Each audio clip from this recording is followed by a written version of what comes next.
Hi అండి, అందరికీ నమస్తే. Welcome to money home. చాలా రోజుల తర్వాత ఈరోజైతే చికెన్ ఫ్రై చేస్తున్నానండి. ఇక ఈ చికెన్ ఫ్రై కొన్ని సింపుల్ టిప్స్తో ఈజీగా ఎవరైనా ఎలా చేసుకోవాలనేది నేను ఈ వీడియోలో షేర్ చేస్తాను.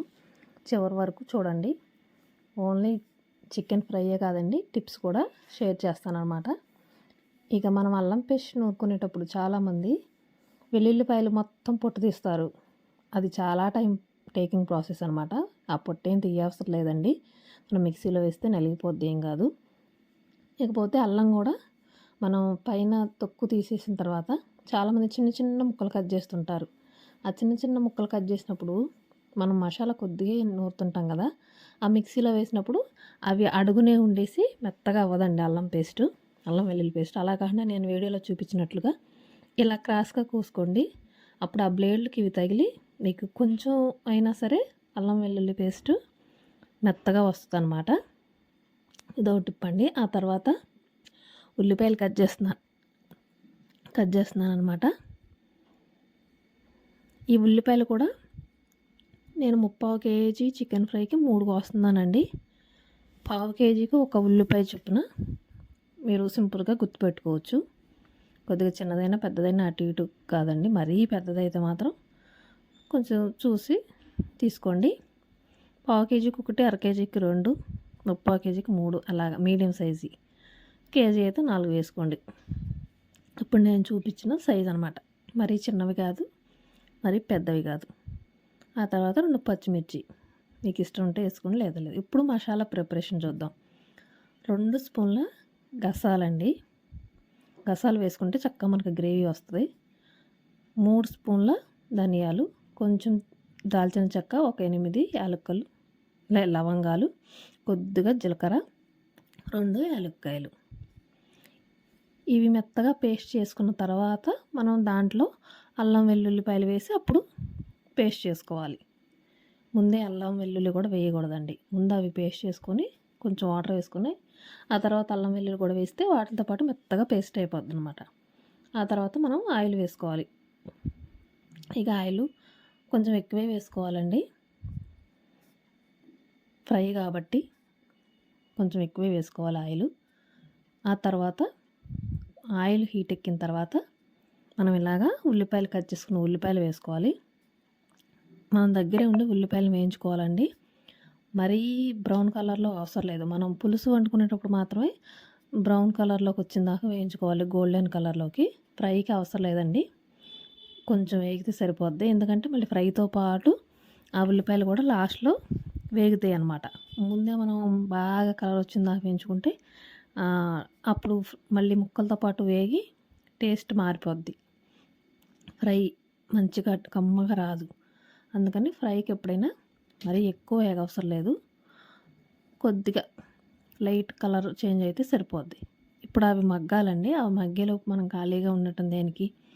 ఈలోపు నేనైతే కొత్తిమీర కట్ చేస్తున్నాను. కొత్తిమీర కట్ చేసుకునేటప్పుడు ఎప్పుడైనా ఇలాగా చివర్లు కట్ చేసి తీసేస్తే చక్కగా మనకి ఇసుక అనేది తగలదండి. ఇలాగా మనం మామూలు గిన్నెలో కాకుండా ఇట్లాంటి గిన్నెలో, నెట్ టైపు గిన్నెలో, ఇట్లాంటి దాంట్లో మనం కొత్తిమీర క్లీన్ చేసామంటే చక్కగా మనకి ఇసుక అట్లాంటివి ఏమి తగలకుండా ఉంటాయి. ఎందుకంటే ఆ హోల్స్లో నుంచి ఇసుక ఏమైనా ఉన్నా వెళ్ళిపోద్దండి. ఎప్పుడైనా అట్లాంటి గిన్నెలో మనం క్లీన్ చేసుకోవాలి కొత్తిమీర. మామూలు గిన్నెలో చేసుకున్నామంటే ఎంతో కొంత ఇసుక అనేది మనకి ఆకులకు పట్టేసి ఉంటుంది. ఇక అప్పుడప్పుడు మనం తిప్పుకుంటూ ఉండాలండి మీడియం ఫ్లేమ్లో. వాటర్ అంతా పోయి నూనె పైకి రావాలన్నమాట. పైకి వచ్చిన తర్వాత కూడా కొంచెం సేపు అయితే మనం ఫ్రై చేయాలి. కొంచెం ముక్కలు రంగు మారిందాక అడుగు అంటుతూ ఉంటుందన్నమాట. ఆ స్టేజ్ దాకా మనం ఇది కొంచెం వేయించాలన్నమాట. ఇప్పుడు ఆ ఉల్లిపాయలు కూడా ఈ ముక్కలతో పాటు వేగుతాయండి. కొంచెం అడుగు అనేది పట్టేస్తూ ఉంటుంది. ఆ టైంలో మనం ఇక మసాలా వేసేసుకోవాలన్నమాట. ఇందాక మనం ప్రిపేర్ చేసి పెట్టుకున్న మసాలా వేసేస్తున్నాను.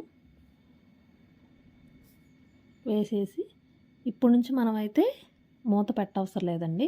ఎందుకంటే మూత పెట్టకుండా చేస్తేనే ముక్క అనేది చక్కగా మెత్తగా అవ్వకుండా బాగుంటుందన్నమాట. మనం మూత పెట్టామంటే ముక్కంతా చిదిరిపోద్ది. ఫ్రైకి కాబట్టి పులుసుకైతే పెట్టేసేయచ్చు. ఇలాగా మనం మసాలా వేసిన తర్వాత మాత్రం హై ఫ్లేమ్లో ఉంచకూడదండి. మీడియం టు లో ఫ్లేమ్లో ఉంచి మనం ఉప్పు కారం నేను 5 స్పూన్లు సాల్ట్ వేసానండి. కారం అయితే 6 స్పూన్లు వేసాను. మా కారం కొంచెం ఘాటు తక్కువ ఉంటుంది. ఇంకా కావాలనుకుంటే ఇంకా వేసుకోవచ్చు. ఇవన్నీ వేసిన తర్వాత మనం మసాలా కొద్దిగా వేగిన తర్వాత ఉప్పు కారం పసుపు వేసుకోవాలి. ఇప్పుడు మాత్రం మీడియం టు లో ఫ్లేమ్లో పెట్టుకొని మనం దగ్గరే ఉండి ఇలాగా మూత పెట్టకోకుండా మనం కలుపుతూ ఉండాలని, వేపాలన్నమాట. అప్పుడే ఫ్రైకి టేస్ట్ వస్తుంది బాగా. చూసారు కదా, అడుగు అయితే ఇలాగ పడుతూ ఉంటుంది. మనం హై ఫ్లేమ్లో ఉంటే మాత్రం అడుగు పట్టేసి రాదు. మనం మీడియం టు లో ఫ్లేమ్లో ఉంచుకున్నప్పుడు మాత్రం అంత హీట్ ఎక్కదు. కాబట్టి ఇలాగా అంటుకున్నది కూడా మనం గంటెతో ఇలా అంటే వచ్చేస్తుందండి. అలాగ అంటుకున్నది మొత్తం మనం గంటెతో తీసేయాలన్నమాట. ఆ తర్వాత కొంచెం సిమ్లో పెట్టేసుకోవాలి. హీట్ తక్కువ ఉన్నప్పుడు వచ్చేస్తుందండి, అంటుకుపోయింది కూడాను. అలా అంతా అయిపోయిన తర్వాత లాస్ట్లో మనం పైన మీకు గరం మసాలా ఉంటే గరం మసాలా, లేదంటే ధనియాల పొడి కొంచెం వేసుకోండి. ఆ తర్వాత లాస్ట్లో కరివేపాకు వేస్తే మాత్రం ఆ స్మెల్ టేస్ట్ సూపర్ ఉంటుంది. కొంచెం చెక్క లవంగాల పొడి కూడా కొద్దిగా వేసానండి. చూసారు కదా, కూర చూస్తుంటేనే నోరు ఊరిపోతుంది కదా. తప్పకుండా అయితే ట్రై చేయండి ఒకసారి ఈ టిప్స్తో. లాస్ట్లో పచ్చిమిర్చి వేస్తే కూడా బాగుంటుందండి. ఆ స్మెల్ ఆ టేస్ట్ కూడాను. కొంతమంది తినేవాళ్ళు అయితే తింటారు కూడా. లాస్ట్లో పచ్చిమిర్చి వేసాం కదా, కూరలో తినొచ్చు అనమాట, కొంచెం ఘాటు సరిపోని వాళ్ళకి.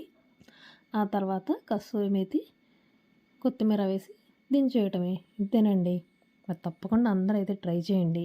ఎలా వచ్చిందనేది నా కామెంట్స్లో చెప్పడం మర్చిపోవద్దు. వీడియో నచ్చితే లైక్ చేయండి, షేర్ చేయండి, సబ్స్క్రైబ్ చేసుకోండి.